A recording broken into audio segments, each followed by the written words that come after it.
สวัสดีนักเรียนม5/9แล้วก็ม5/10นะคะสำหรับวันนี้เราก็ยังเรียนแบบคลิปวิดีโออยู่เพราะว่าห้อง5/9และห้อง5/10คาบเรียนวันอังคารนี้เนี่ยจะไม่ได้เจอครูเอเพราะว่าครูเอติดราชการนะคะต้องไปราชการด่วนแล้วก็เพิ่งทราบเมื่อวันจันทร์เนี่ยค่ะช่วงตอนดึกนะคะทำให้ก็เดี๋ยวเรียนผ่านคลิปวิดีโออีก1สัปดาห์เนาะเพราะว่าสัปดาห์ที่แล้วเราก็เรียนระบบไหลเวียนเลือดที่เป็นเรื่องการทำงานของหัวใจแล้วก็มีองค์ประกอบเป็นหลอดเลือดแล้วก็เลือดนะคะที่เราเรียนไปแล้วเมื่อสัปดาห์ที่แล้วเนาะเรามาต่อกันที่เรื่องสัญญาณชีพกันดีกว่าจะได้ใช้เวลาไม่เยอะเกินไปสำหรับคลิปนี้สัญญาณชีพนะคะก็เป็นสิ่งที่จะเป็นตัวบ่งบอกว่าร่างกายของเราปกติหรือว่าผิดปกตินั่นเองนะคะมีด้วยกันทั้งหมด4อย่างหรือว่า4อาการแสดงประกอบเป็นด้วย1คือชีพจรเดี๋ยววันนี้เราจะได้ฝึกวัดไปพร้อมๆกันนักเรียนฝึกวัดที่บ้านได้เลยนะคะเดี๋ยวครูมีตัวอย่างให้ดูนะ2ความดันเลือด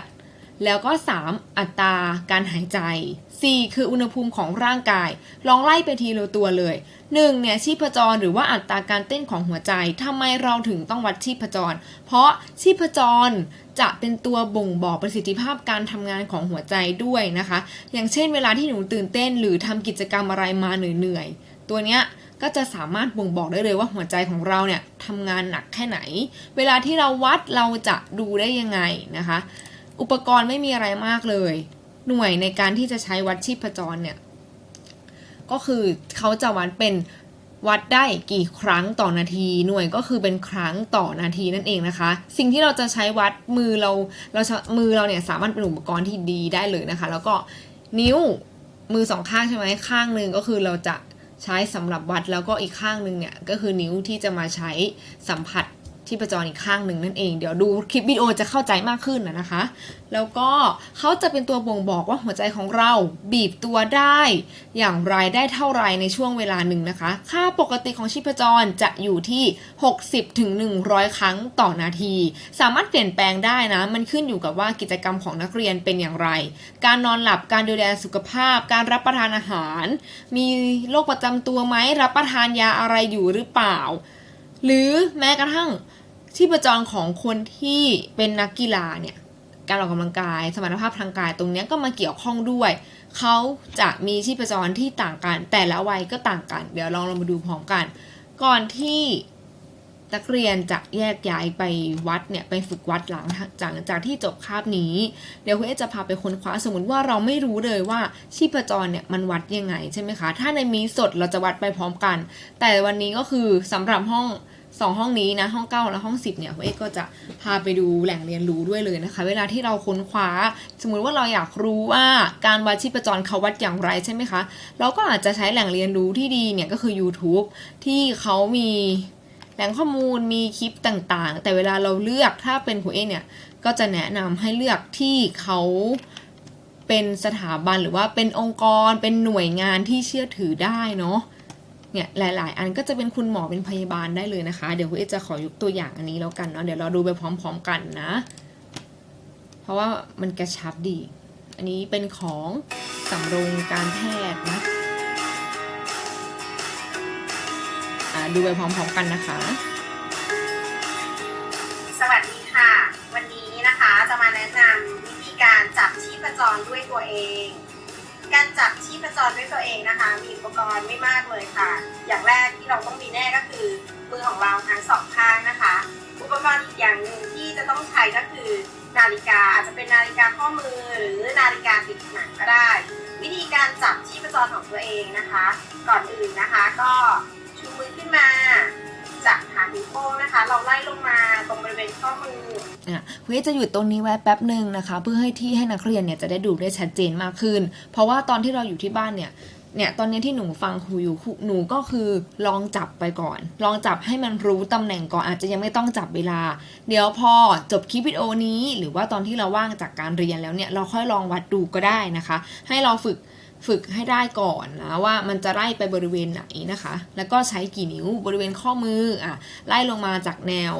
ตรงนิ้วโป้งของเรานะคะดูต่อนะ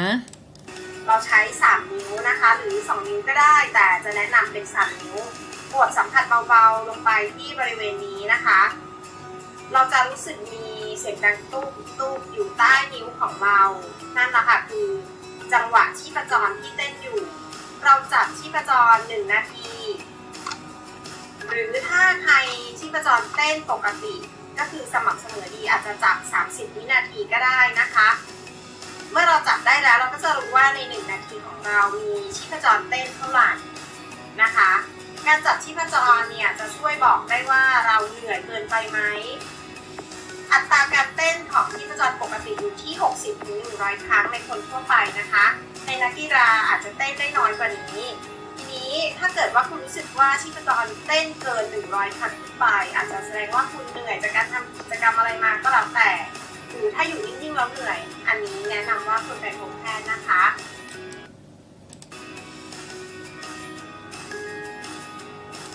ตัวนี้คุณเอขออนุญาตกดหยุดไว้ก่อนเนาะอันนี้ก็จะเป็นตารางที่เขาจะแสดงอัตราการเต้นของหัวใจนะคะที่แต่ละช่วงวัยเนี่ยต่างกันหนูดูนะอย่างเช่นของหนูอยู่ในช่วงวัยรุ่นหรือว่าถึงวัยผู้ใหญ่เนี่ยก็จะอยู่ในเกณฑ์นี้ประมาณ 60-100 ครั้งต่อนาที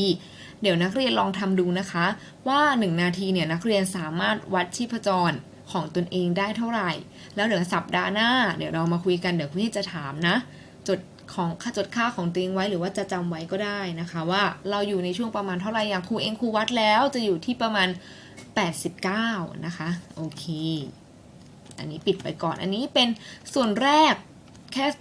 1เท่านั้นนะข้อที่1เท่านั้นของสัญญาณชีพที่เป็นตัวบ่งบอกสุขภาพระบบไหลเวียนเลือดของเราด้วยนะคะต่อไปเราไปดูตัวที่2เนาะ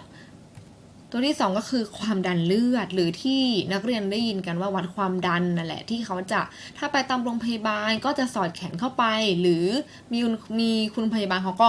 อาจจะเป็นรถเข็นแล้วก็มาวัดบริการเราถึงที่อย่างนี้นะคะความดันเลือดเนี่ยก็เขาจะแสดงถึง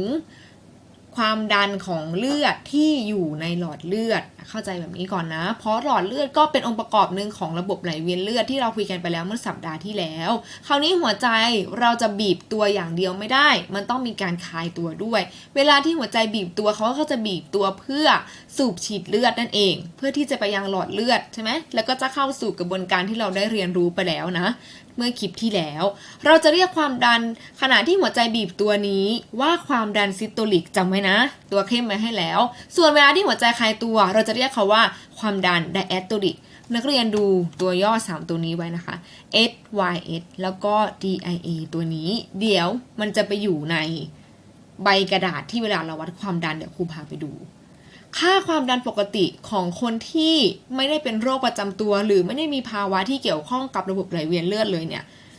คนปกติเลยความดันที่ปกติที่แบบดีเลยเนี่ยก็คือควรจะอยู่ที่ประมาณ120/80มิลลิเมตรประหลอด120/80คืออะไร120ก็คือความดันซิสโตลิกก็คือความดันตัวบนหัวใจบีบตัวนักเรียนจำให้ได้นะแต่ตัวล่างคือหัวใจคลายตัวล่างก็คือ80ตรงนี้นะคือหัวใจคลายตัวเพราะฉะนั้นหัวใจเราจะบีบแล้วก็คลายบีบแล้วก็คลายสลับกันไปสลับกันมาแบบนี้ทำให้เวลาเราไปวัดความดันเนี่ยมันจะมีค่าออกมาแบบนี้เดี๋ยวไปดูพร้อมๆกันเลยจะรู้แล้วนะเมื่อกี้อันนี้อาจจะไม่ชัดอันนี้เป็นของครูเองวันที่ไปฉีดวัคซีนเมื่อวันที่13ที่ผ่านมานะคะเดี๋ยวดูตรงนี้ชัดๆเมื่อกี้ที่เราดูกันเดี๋ยวทำเป็น2หน้าจอเลย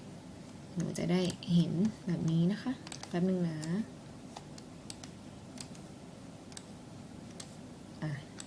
เห็นไหมความดันซิสโตลิกตัวนี้เห็นไหมคะ SYS มันจะไปอยู่ในใบกระดาษเหมือนเป็นบินเหมือนเป็นบินเหมือนเป็นสลิปเล็กๆตอนที่เราไปวัดความดันอย่างเงี้ยค่ะ SYS ก็คือเป็นค่าซิสโตลิกหัวใจบีบตัวก็จะได้ค่ามาตัวบนเขาเรียกว่าค่าตัวบนนะคะแล้วก็ DIA ตัวนี้นี่ก็คือย่อมาจาก diastolic เห็นไหมนี่คือที่มาเวลาที่หนูไปวัดความดันหนูก็จะไม่งงและไม่จำเป็นว่าจะต้องไปรอถามคุณหมอหรือว่าถามพยาบาลเพราะว่าบางทีก็ยุ่งใช่ไหมเวลาไปโรงพยาบาลแบบเผื่อคนไข้เยอะอะไรอย่างเงี้ยจะได้ดูแลช่วยเหลือตัวเองในเบื้องต้นส่วนบางคนอาจจะสงสัย อ่ะมีความดันตัวบนมีความดันตัวล่างแล้วพอรู้แล้วว่าเราปกติหรือเปล่าอะไรอย่างนี้เราจะดูได้ยังไงใช่ไหมเดี๋ยวมีตารางให้ดูอีก1 รอบแต่ไหนๆก็พูดแล้วพูดไปเลยในกระดาษมันจะมีค่าเนี่ย3 ตัวบนตัวล่างแล้วก็ PR คืออะไร PR ย่อมาจากเพาหรือว่าชีพจรเมื่อสักครู่นี้นี่เองเนี่ยเขาก็จะเป็นตัวย่อเห็นไหมคะก็แล้วแต่ว่าเครื่องแต่ละรุ่นเนี่ยมันจะออกมาเป็นตัวย่อหรือว่าเป็นภาษาอังกฤษตัวเต็มอย่างเช่นอย่างคนนี้ค่าความดันตัวบน116เนี่ยก็จะอยู่ในช่วงนี้ถ้ามันบวกลบต่ำกว่านิดหน่อยเนี่ยก็ยังไม่ได้ถือว่าแบบอันตรายมากนะเอาของคุณเองวันที่ไปฉีดวัคซีนเห็นไหมคะนี่118ก็ยังถือว่าอยู่ในช่วงที่ปกติแล้วก็ความดันตัวล่าง66เพาก็ปกติเพราะว่าไม่เกิน100เห็นไหมคะนี่อันนี้ก็เป็นตัวอย่างให้ดูประมาณนี้นะคะเพื่อให้หนูพอรู้เวลาที่ไปโรงพยาบาลแต่ทั้งนี้มันก็ต้องแบบสังเกตอาการผิดปกติอื่นๆด้วยเนาะเดี๋ยวไปดูเรื่อง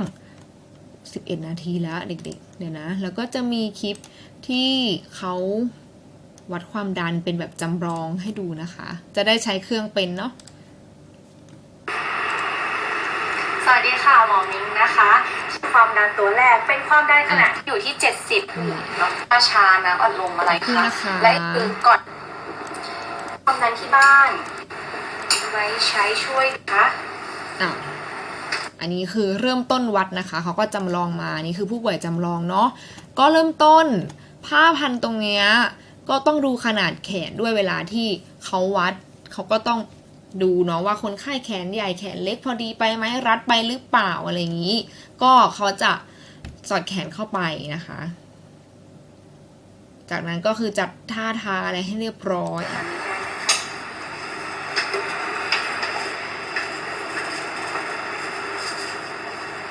ไว้ใช้ช่วยดูเนาะตอนที่เราไปวัดที่โรงพยาบาลหรือว่าใครที่มีเครื่องวัดความดันที่บ้านก็สามารถทำได้นะคะกดปุ่มสตาร์ทเริ่มวัดความดันกันเลย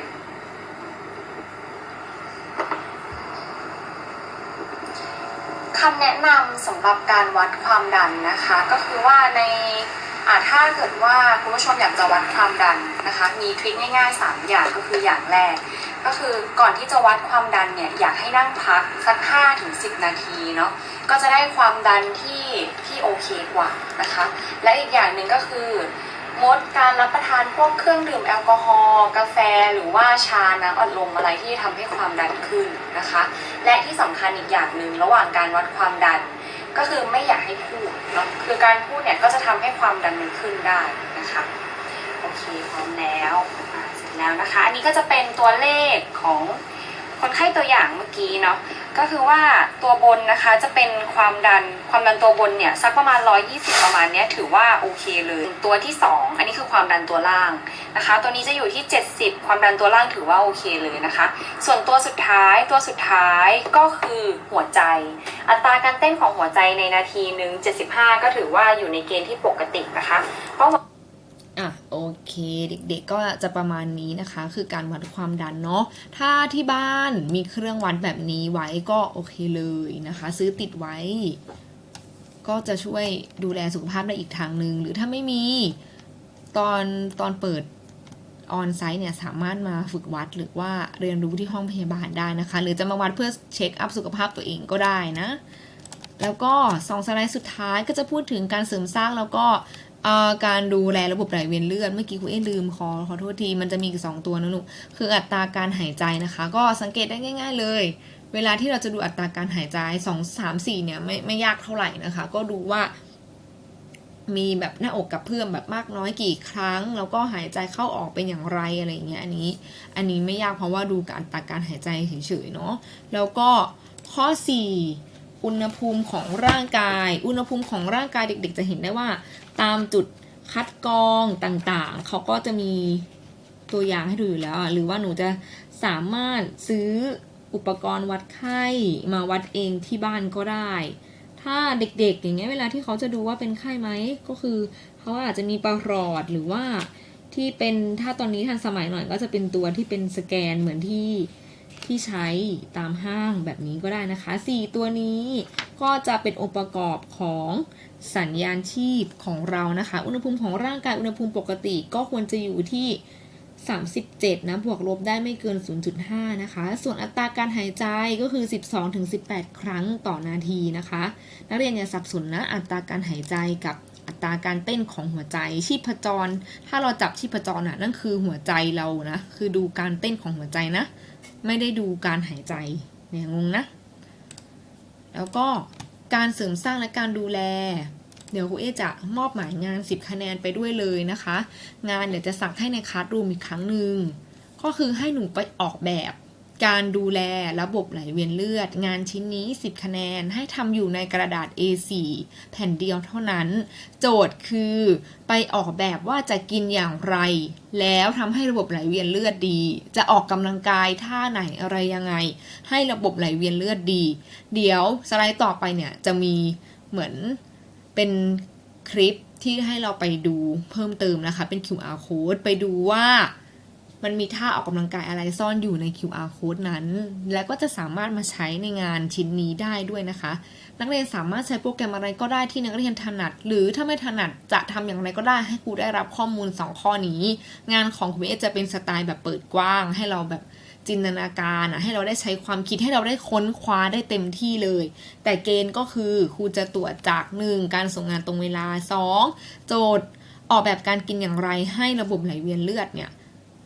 ดีออกกำลังกายอย่างไรให้ระบบไหลเวียนเลือดดี10คะแนนนะคะอย่างเช่นลดปริมาณอาหารที่มีไขมันสูงหนูก็ต้องไปขยายความเพราะว่าเวลาครึ่งชั่วโมงมันไม่พออยู่แล้วใช่ไหมคะในคาบของเราที่จะมาบอกอาหารไขมันสูงได้ทั้งหมดหรือมีเมนูอยากจะแนะนำว่าหนูไปค้นคว้ามาค่ะเมนูนี้มันดีมากเลยกับระบบไหลเวียนเลือดอย่างเงี้ยก็สามารถยกตัวอย่างมาได้ออกกำลังกายมีท่าอะไรบ้างควบคุมน้ำหนักตัวอยู่ในเกณฑ์ปกติอย่างเงี้ยควบคุมด้วยท่าอะไรอย่างเงี้ยงดเว้นการสูบบุหรี่เราเคยคุยกันไปแล้วเมื่อตอนที่เราสั่งงานใช่ไหม5คะแนนที่มอบหมายไปแล้วในคลาสรูมทำจิตใจให้ร่าเริงแจ่มใสตัวสุขภาพประจำปีเพราะว่าอาการบางอาการเนี่ยมันอาจจะเป็นแบบมัจจุราชเงียบนะเหมือนเราไม่รู้ว่าเราเป็นมาก่อนเราคิดว่าเราแค่เวียนหัวอะไรอย่างนี้ปกติแต่ว่ามันอาจจะส่งผลต่อระบบไหลเวียนเลือดด้วยโรคเลือดออกอันนี้ก็เป็นโรคหนึ่งที่เกี่ยวกับระบบไหลเวียนเลือดนะก็คือออกมาแล้วเนี่ยหยุดยากโรคนี้จะติดต่อกันทางพันธุกรรมนะคะก็คือถ้ามีคุณพ่อคุณแม่เป็นหรือว่าคนในบ้านเราเป็นอย่างเงี้ยมันก็จะส่งต่อมานะคะคุณพ่อคุณแม่เป็นก็ต้องไปไล่ดูว่าได้รับมาจากใครอย่างเงี้ยคุณตาคุณยายหรือเปล่าอย่างเงี้ยถ้าเป็นแล้วเกิดบาดแผลมันจะมีรอยช้ำแล้วเลือดก็จะไม่หยุดสักทีหรือว่าหยุดยากมากนะคะส่วน QR code นี้ถ่ายรูปได้เลยค่ะก็จะนำพาเราไปสู่คลิปหนึ่งซึ่งเป็นคุณหมอของมหิดลนะเขาก็จะพูดถึงท่าทางการออกกำลังกายให้เราไปฝึกด้วยแล้วก็ยังมาใช้ทำงานได้ด้วยนะคะก็ลองไปตามหาดูนะใน QR code นี้สำหรับวันนี้ถ้าในคาบเนี่ยก็จะครึ่งชั่วโมงเนาะแต่วันนี้เราก็จะคุยกันไม่ถึงครึ่งชั่วโมงหรอกครูเอก็จะจบเรื่องสัญญาณชีพแล้วก็มอบหมายงานไว้เพียงเท่านี้ส่วนสไลด์นี้ก็เป็นสไลด์สรุปตั้งแต่เราเรียนเรื่องระบบไหลเวียนเลือดมาเดี๋ยวสัปดาห์หน้าเจอกันมีสดถ้าสงสัยตรงไหนสามารถถามครูเอได้หรือว่าจะไลน์มาไว้ก่อนเลยก็ได้นะคะถ้ามีข้อสงสัยหรือต้องการถามงานก็ถามได้ตลอดเลยนะทิ้งไลน์ไว้เลยจ้ะอันนี้ก็เป็นสรุปว่าเราเรียนอะไรเราเรียนเรื่องความสำคัญไปเรียนเรื่ององค์ประกอบเมื่อคลิปแรกสัปดาห์ที่แล้วแล้ววันนี้เราก็จะสิ่งที่เราเรียนไปเนี่ยทั้งองค์ประกอบแล้วก็ความสำคัญมันก็จะเชื่อมโยงมายังสัญญาณชีพที่เราได้เรียนวันนี้สะท้อนถึงประสิทธิภาพการทำงานของระบบไหลเวียนเลือดที่จำเป็นมากแล้วก็คุยกันเรื่องการดำรงประสิทธิภาพคร่าวๆแล้วให้หนูไปค้นคว้างานเพิ่มเติมเป็น10คะแนนของชิ้นงานประจำหน่วยนี้นะคะก็ฝากไว้ด้วยนะแล้วก็เดี๋ยวส่งในคลาสรูมได้เลยค่ะวันนี้ก็พอกับเนื้อหาแล้วพอดีกับเวลาแล้วเดี๋ยวครูเอก็จะพอแค่นี้ก่อนนะคะแล้วเดี๋ยวเราไปเจอกันในคลาสรูมนะคะไปแล้วค่ะสวัสดีค่ะเด็กๆ